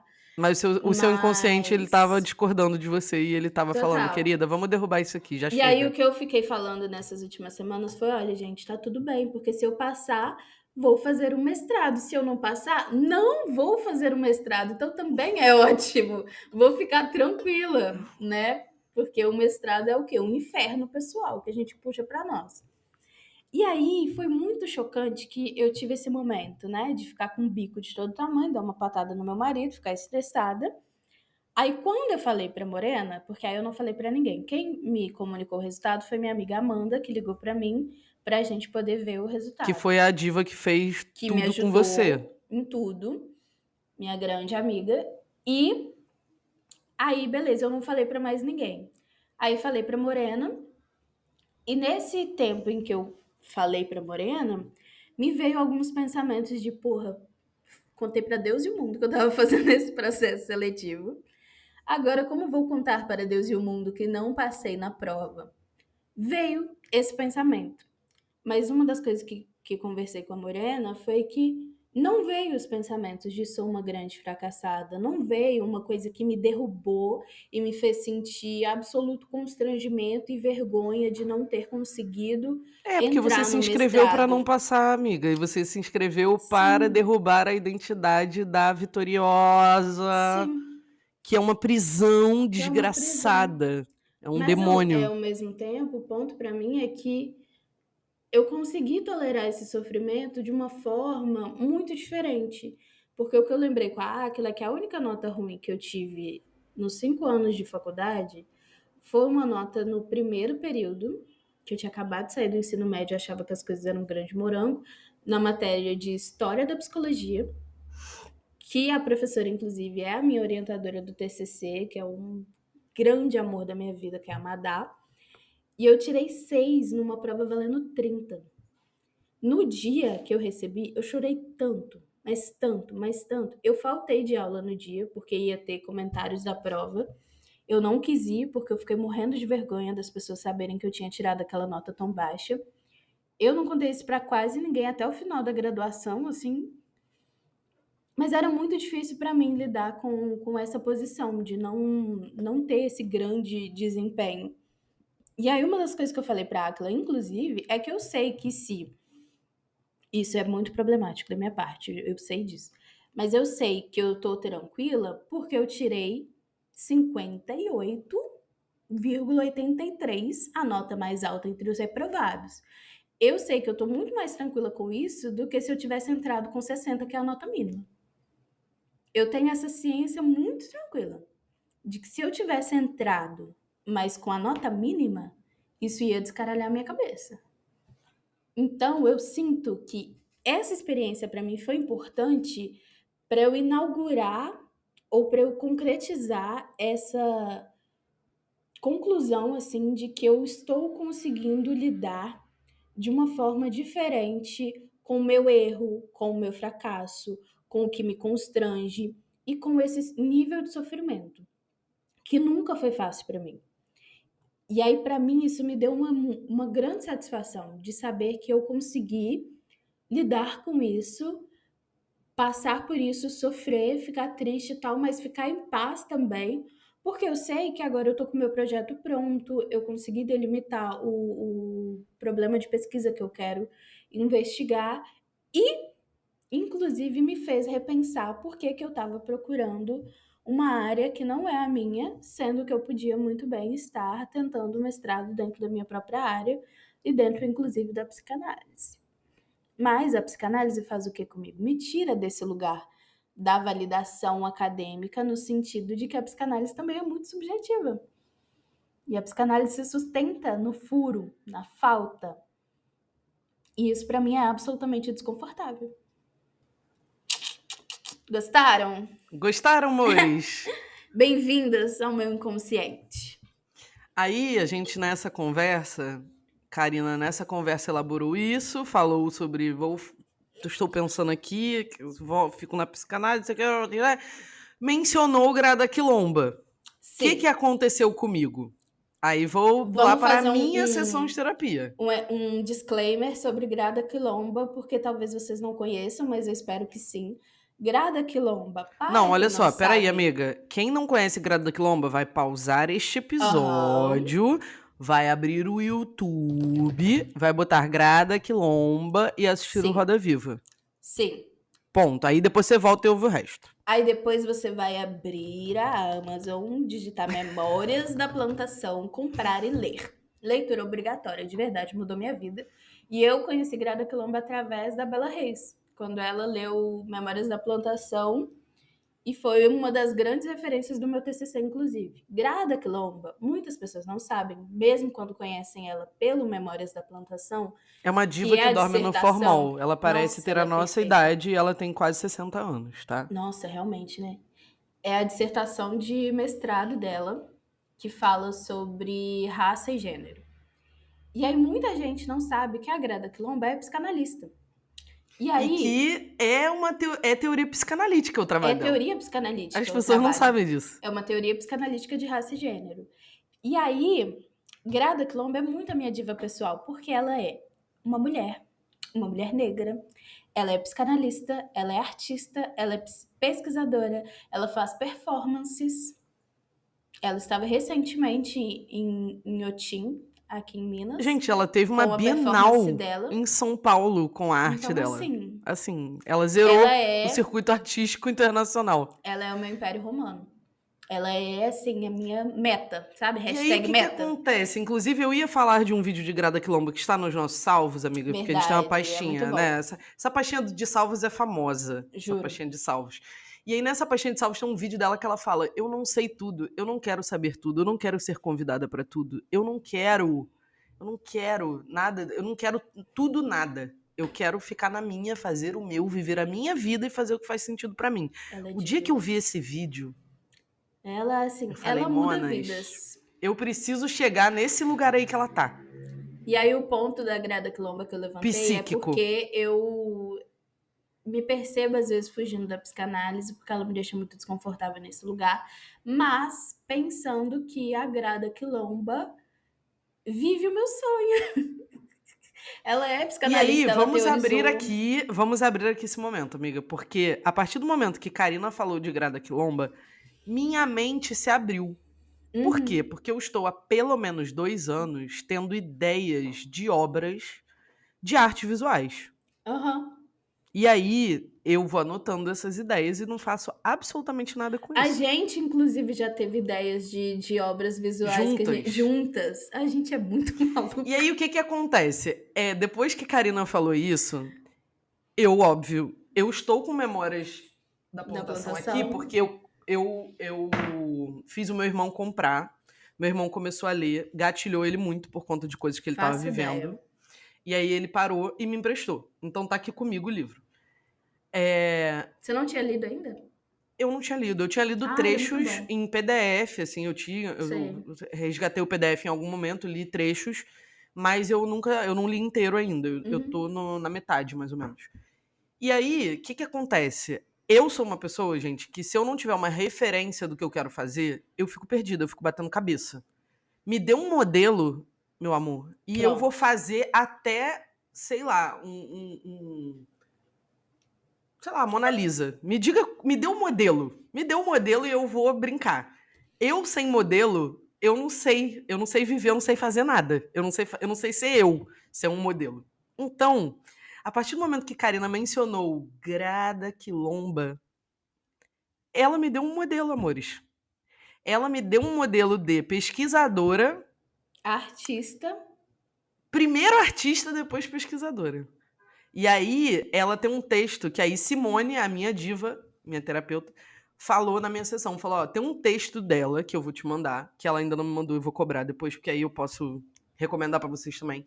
Que é um texto que ela fala sobre esse lugar da pesquisadora artista, da artista pesquisadora, e de como esses lugares, existe um diálogo entre esses dois lugares e como que eles criam, muitas vezes, uma necessidade de hierarquização e como que ela combate essa hierarquização. E é muita loucura porque eu tenho duas grandes divas pessoais nesse sentido. Uma é a Grada Quilomba e a outra é a Nathalie Neri. E eu citei as duas no meu TCC, inclusive. A Nathalie Neri, por quê? Eu já tuitei isso, inclusive, que a Nathalie Neri é o meu império romano, porque ela é jovem, ela é negra, ela é uma pessoa LGBT, ela é youtuber, mas ela também é cientista social. A Ela diva é está mística. agora fazendo uma faculdade de farmacologia, uma parada meio assim com Ela é os mística, médicos. ela Ela é é aromaterapeuta. mística, ela é aromaterapeuta, ela é bruxa, ela é jurada do Corrida das Blogueiras, então ela também é uma mulher de cultura pop, de reality shows. Entendeu? Ela é completamente múltipla. E Amiga, ela nossa vive persona é muito uma bem. mistura de Grada Quilomba com Nathalie Neri. Total. Nós Total. duas. A gente poderia ser a mesma Total. pessoa, inclusive. Exato. E aí, tem um ponto que é muito legal disso, que é a gente pensar em como é possível sustentar essas existências, que todas essas coisas estão muito ligadas com a sensibilidade. Porque, assim, para você fazer uma pesquisa em ciências humanas e sociais, se você não tiver sensibilidade, não faz, você não vai vir nem para essa área, para começo de conversa. Porque precisa ter uma sensibilidade social ali do que acontece. E para você ser artista também, precisa ter uma sensibilidade. Então, eu acho que nesses últimos anos, inclusive, mesmo eu tendo a Nathalie Neri como uma grande diva e a Grada Quilomba como uma grande referência, eu acho que eu já comentei aqui, ou talvez não, que eu passei os últimos 2, 3 anos na análise, batendo cabeça, tentando entender como eu ia integrar todos esses meus interesses, assim, porque tem a psicologia, que é minha área de formação, tem a psicanálise, que inclusive a Akla marcou muito especificamente para mim, que é a única possibilidade de clínica que eu enxergo, eu não me enxergo em nenhuma outra abordagem da psicologia além da psicanálise. Tem a escrita, tem a poesia, tenho me encontrado nas artes visuais, tem o podcast, tem as redes sociais e tudo para mim vai parecer até muito estranho agora que eu consigo elaborar isso para vocês. Tudo isso para mim estava completamente distante uma coisa da outra. Na minha cabeça eu não conseguia ver uma integração. Não fazia sentido, não tinha um sentido que amarrava tudo isso. Não tinha, amiga. E a Akla batendo nessa tecla para mim de que não estava tão distante há uns 2 anos. E aí o que mudou? Eu acho que mudou quando eu fui fazendo essas elaborações e aí eu estava na TO com Priscila e ela pediu para eu fazer ilustrar de uma forma artística como eu enxergava as O minhas negócio da ocupações do meu rotina, né? trabalho. Isso. A rotina não, seus papéis Dos ocupacionais. meus né? papéis ocupacionais, especificamente de trabalho. E aí eu desenhei uma árvore com várias folhas e vários galhos e as raízes embaixo e o solo. E fui colocando essas coisas cada uma nos seus lugares. E aí, de uma forma muito interessante, eu botei a psicanálise e a escrita e a psicologia nas minhas raízes. E nos galhos, nas folhas, para mim são as formas onde elas se expressam. Aí eu botei o podcast, eu botei a poesia, eu botei a escrita, eu botei a pesquisa, eu botei, né, as coisas que eu vou fazendo com o que essas raízes me dão. E no meu solo, eu botei a clínica, os atendimentos. E aí Priscila fez uma leitura muito interessante da clínica como aquilo que sustenta a árvore, né? Sustenta as outras coisas. E você falando pra mim, não sei se vou continuar com a clínica em alguns momentos da vida. Em vários Amiga, não momentos. existe a possibilidade de você não. Em vários momentos, gente, assim, é uma crise que me É bate só em muitos surto, momentos. é apenas surto mesmo. É só neurose. E aí que as coisas foram se integrando para mim, que eu fui vendo que as coisas não estavam realmente tão distantes, mas na minha cabeça estavam com muita distância. E aí, Morena falou dessa coisa do referencial, e eu até tinha referencial, só que de alguma forma Inclusive foi ela que me deu. isso não Vejam encaixava vocês. para mim, juro. E aí agora tá um pouco mais encaixada, e depois dessa experiência da tentativa com o mestrado, me fez pensar em várias coisas também e tal, mas principalmente nisso, de como eu tenho construído um corpo. Acho que foi essa expressão que eu dei para Aquila, assim, de eu sinto que eu construí um corpo para lidar com o meu sofrimento, uma coisa que antes eu não tinha, que talvez isso teria me derrubado e eu não ia conseguir fazer as minhas coisas e tal. Mas eu acho que eu ainda não elaborei muito essa que a Morena me deu, de que eu fiz esse processo para destruir essa identidade, para não entrar. Pois é. Mas eu acho que é uma Porque, possibilidade. olha só, vamos falar aqui. Karina é uma pessoa, gente, que... Eu vou falar pra você o que eu falei pra Simone. A Karina tem a melhor escrita acadêmica que eu conheço. E olha que eu já li, galera. Eu já li bastante. Uma Cara, coisa eu que eu fico fiz na muito minha em vida choque. foi ler. A Karina, ela é uma das pessoas que melhor escreve academicamente. Que eu conheço. Eu conheço bastante gente. Inclusive, conhecemos as mesmas pessoas. Então, pra eu dizer que você é a pessoa que melhor escreve academicamente, amiga, é porque você está Muito muito bem chocante. parada. Não é porque você é minha amiga. Até porque eu sou crítica pra caralho. Então, assim, Sabemos. você escreve muita coisa. Então, assim, se você quisesse esse um ponto, você tinha tido esse um ponto. Vamos falar a verdade verdadeira aqui. Total. O ponto é... E mesmo com 10 dias, você teria arrancado esse ponto nessa porra desse negócio. Aí tem o ponto que é, você não queria a pior nota entre os que passaram. Esse é um ponto importante que você mesma já chegou a essa conclusão. E o segundo ponto, não fazia nenhum sentido você entrar num mestrado de antropologia se psicanálise é o que sustenta a sua... É loucura, né? Ai, como a gente é maluca. a profissão da parada. Ai, e não ai. só sustenta isso, sustenta a sua identidade enquanto pesquisadora. Sustenta absolutamente amor. tudo pra você. Eu acho que a antropologia é um interesse dentro dessas coisas. Muito, adoro antropologia. É uma metodologia. Tem metodologias maravilhosas dentro da antropologia que eu acho que dialogam muito com a psicanálise, Total. que dialogam muito com outras áreas das humanidades, inclusive com as artes, eu acho. Total. Mas assim, vamos lá, né? O meu ponto sobre Grada Quilomba e sobre tudo que aconteceu depois disso é que a partir do momento que a gente tem um modelo, a partir do momento que a gente vai percebendo essas ciladas que a gente mesmo vai armando para nós mesmos, tipo eu com essa história de preciso ser levada a sério, e aí escrevo, e aí quero ser uma pesquisadora, mas odeio a academia, e aí eu entro num limbo em que talvez eu não odeie tanto a academia, talvez eu odeie, né, o que a gente já conhece sobre as estruturas institucionais, mas que não é restrito à academia, isso está em todos os espaços institucionais. Sim. Então tem algo ali que eu realmente odeio, mas não é algo tão grande assim quanto eu achava, esse é o primeiro ponto. Que aí eu também descobri por conta do curso preparatório da pós-graduação que Karina me empurrou a fazer, né, no Instituto Suma Uma.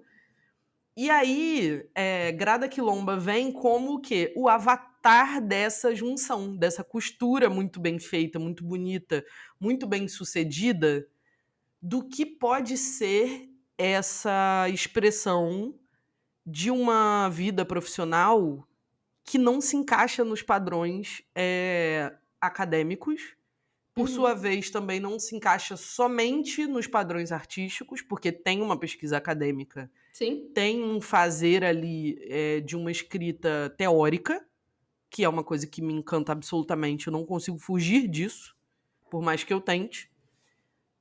Também tem uma escrita em primeira pessoa, também tem muitas coisas, assim, tem uma expressão muito forte de personalidade, porque ela é reconhecidamente uma pessoa com uma personalidade muito forte. Ela abre a boca, todo mundo fica assim, pra escutar o que ela tem pra falar. Então, assim... E aí eu me lembro de falar pra Simone de virar pra Simone e falar assim, nossa, e tal, eu não lembro exatamente o que eu falei, mas foi uma coisa como, tipo... Nossa, mas eu tô muito longe da Grada Quilomba. A Simone falou pra mim, claro, né? Ela tem quase o dobro da sua idade. Toma! Aí eu... Sabe que eu ganhei uma bem parecida da Aquila uma vez que eu tava falando dessa coisa da psicanálise, que às vezes eu me sinto menos psicanalista, não me sinto tão psicanalista. E aí a Aquila me perguntou quem eu acho tão psicanalista. Aí eu falei, tem, sei lá, os padrões, né? A Maria Homem. Tipo assim, não, você... eu Ana fui um pouco Sui. menos. Sim. Falei, a Maria Homem. A Maria Homem, que cobra R$6.000 a sessão. A Maria Homem. Amiga, a Ana R$6.000 a consulta. Jesus. Sim. A Maria Homem, a Ana Sui. Aí falei alguns mais perto de mim, né? Aí eu falei, tem também o pessoal da Ocupação Psicanalítica, que é o coletivo que eu faço parte. Tem a Andréa Guerra, que é um grande nome da psicanálise, principalmente aqui em Minas Gerais.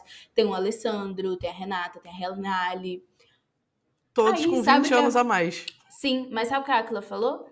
Então eles não estão tão longe de você, né? Inclusive você conhece eles, né? Conheço. Você tem o Zap. E aí eu fiquei assim, pois é.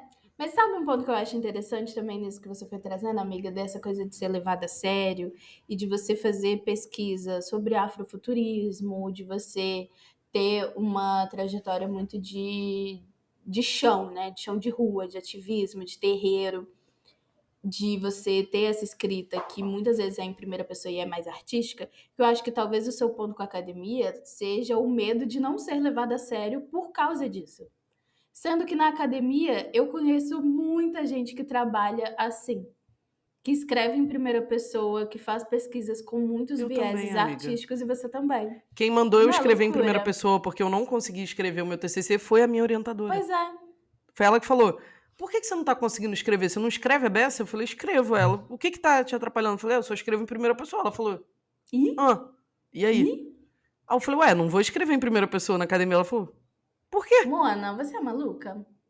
Ouvi um segundinho do que você tá falando. Se escuta um pouco.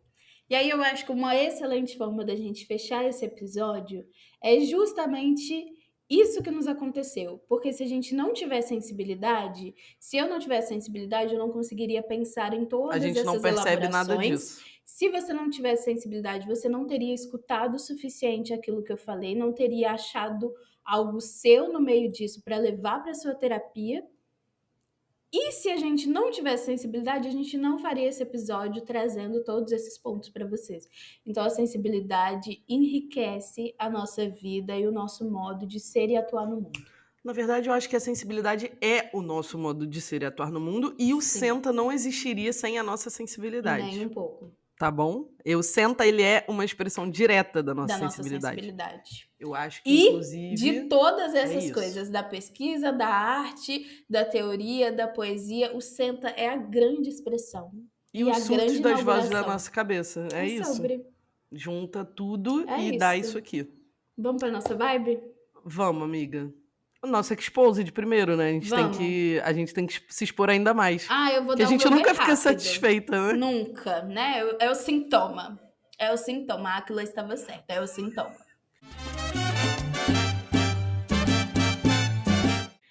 Eu vou dar o meu bem rápido, gente. Estamos gravando... Agora já tá de tarde, né? Mas a gente começou a gravar de manhã. Eu fui fazer o meu café da manhã, fui lá fazer o meu ovo mexido, quando quebro o ovo podre. Ai, sinceramente, tem dia que é noite. Juro, tem dia que só no outro dia. Isso acaba com o meu Nem dia, toda vocês nem imaginam. sensibilidade é Nossa, eu positiva, sou nem muito todo sensível. ovo é saudável. Não, e aí eu senti o cheiro daquele ovo podre, tive que limpar e fiquei enjoada. Estou melhorando do meu enjoo, porque eu senti o cheiro da porra do ovo podre. Olha, a minha é sintoma, né? Vamos lá, é sintoma. Por quê? Nossa, é muito sintomático. Eu contei aqui pra vocês que eu comprei um ralador novo. Vocês vão Quem ter já um ouviu déjà vu. os outros episódios já sabe que eu ralei o meu dedo no ralador tentando ralar queijo. E aí existe um ralador de manivela, né? Que não é preciso mais, estamos em 2025. E eu comprei o tal do ralador de manivela pra não ralar meu dedo. E aí adivinha o que eu fiz ontem à noite, quando eu fui comer um macarrão? É inacreditável. Eu esqueci que eu tinha comprado esse ralador maravilhoso. E eu ralei o meu dedo de novo. Não é lindo? Então, assim, se isso não é sintoma, isso é o quê, querida? Você Não é comprou a lindo? porra do ralador, você já tinha usado o ralador novo. Eu, Ela inclusive, me insistiu. gabei aqui em outra Aham. exposed de outro episódio que eu comprei o ralador novo. Então é sobre isso. É sobre a gente ficar insistindo e voltando nos mesmos problemas. É loucura. Só isso. Vamos para a Tá nossa bom pra vibe da vocês? semana. Vamos. Chega.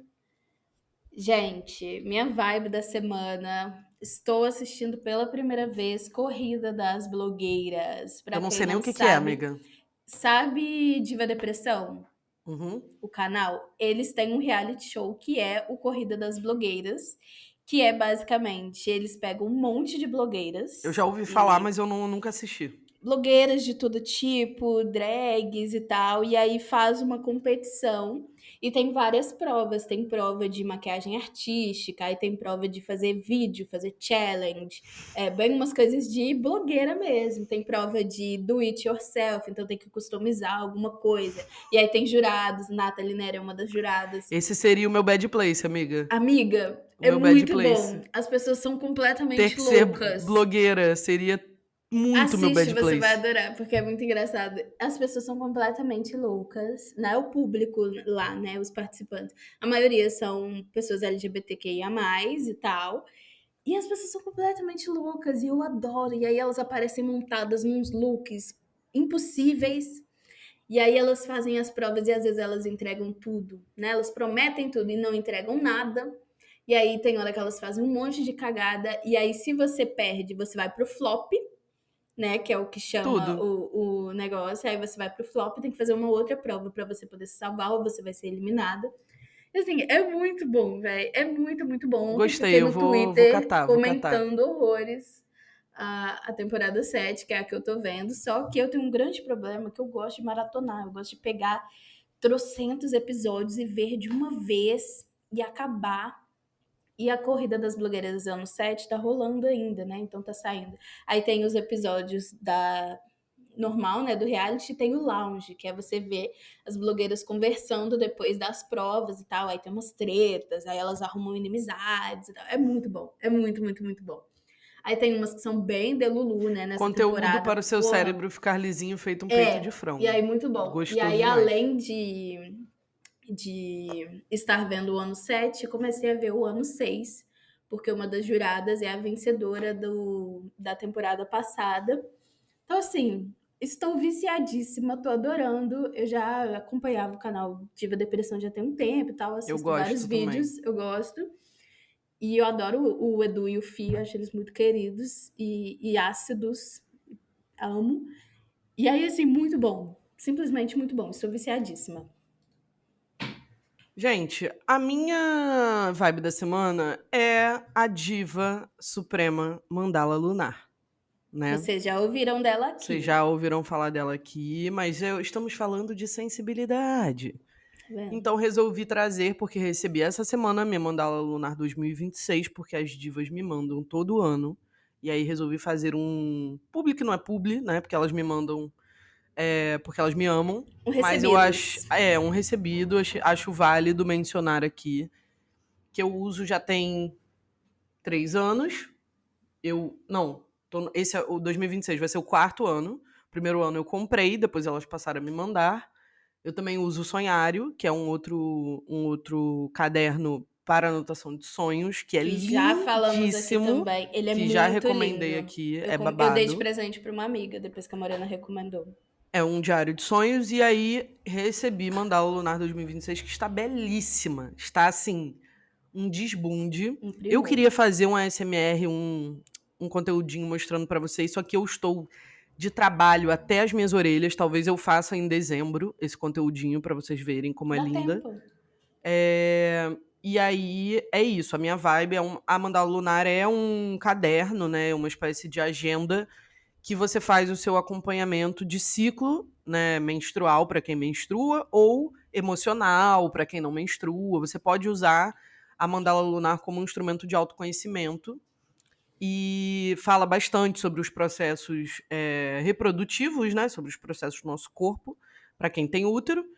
Mas para quem não tem, que tem interesse, é um caderno belíssimo, hiper artístico, com textos de mulheres e pessoas indígenas, não indígenas, negras, enfim, tem gente de tudo que é lugar.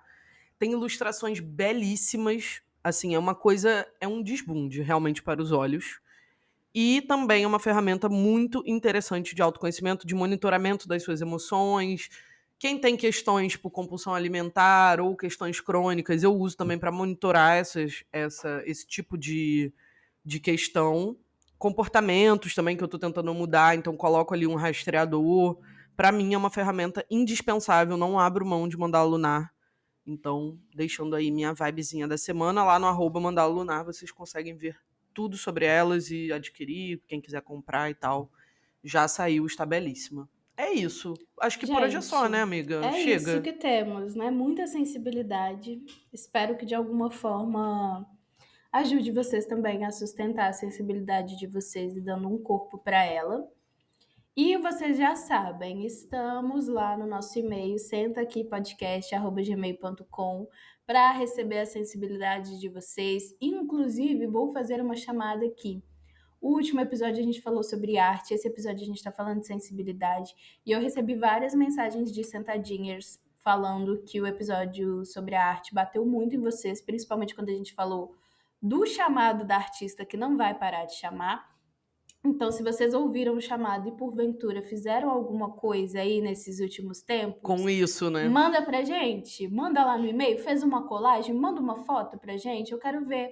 Escreveu um texto, manda pra gente. E a não gente sei o que pode fazer publicar. com isso. Manda pra gente. Se você se sentir à vontade, óbvio, Sim, a gente pode publicar e aí você sinaliza pra gente se você quer que seja publicado Isso. ou não, tá? vamos fazer isso. Eu quero muito ver, porque como eu falei no episódio passado, eu tenho muita certeza de que a maioria de vocês aqui é artista, tem algum tipo de expressão artística, então manda pra gente. Eu acho que é muito importante a gente colocar no mundo em um espaço seguro, e o Senta é esse espaço para vocês se sentirem segurinhas, tal qual a blogueira que fez o voto do casamento dela falou pro momô dela.